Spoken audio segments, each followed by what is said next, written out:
YCP అధినేత మాజీ ముఖ్యమంత్రి వైఎస్ జగన్మోహన్ రెడ్డి ఈ రోజు బెంగళూరు నుంచి తాడేపల్లికి రానున్నారు. చంద్రబాబు ప్రభుత్వం విద్యార్థుల ఫీజు రియంబర్స్మెంట్ బకాయిలు విడుదల చేయాలని డిమాండ్ చేస్తూ ఈ నెల 5న వైసీపీ ఫీజు పోరు ఆందోళన కార్యక్రమానికి పిలుపునిచ్చిన విషయం తెలిసిందే.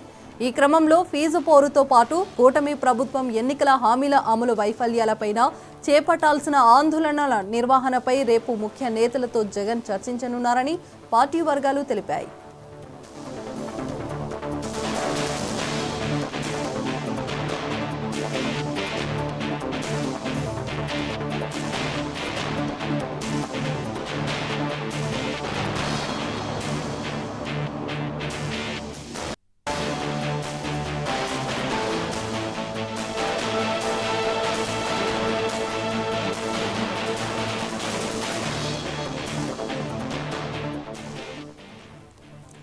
వైసీపీ అధినేత మాజీ ముఖ్యమంత్రి వైఎస్ జగన్మోహన్ రెడ్డి ఈ రోజు బెంగళూరు నుంచి తాడేపల్లికి రానున్నారు. చంద్రబాబు ప్రభుత్వం విద్యార్థుల ఫీజు రియంబర్స్మెంట్ బకాయిలు విడుదల చేయాలని డిమాండ్ చేస్తూ ఈ నెల 5న వైసీపీ ఫీజు పోరు ఆందోళన కార్యక్రమానికి పిలుపునిచ్చిన విషయం తెలిసిందే.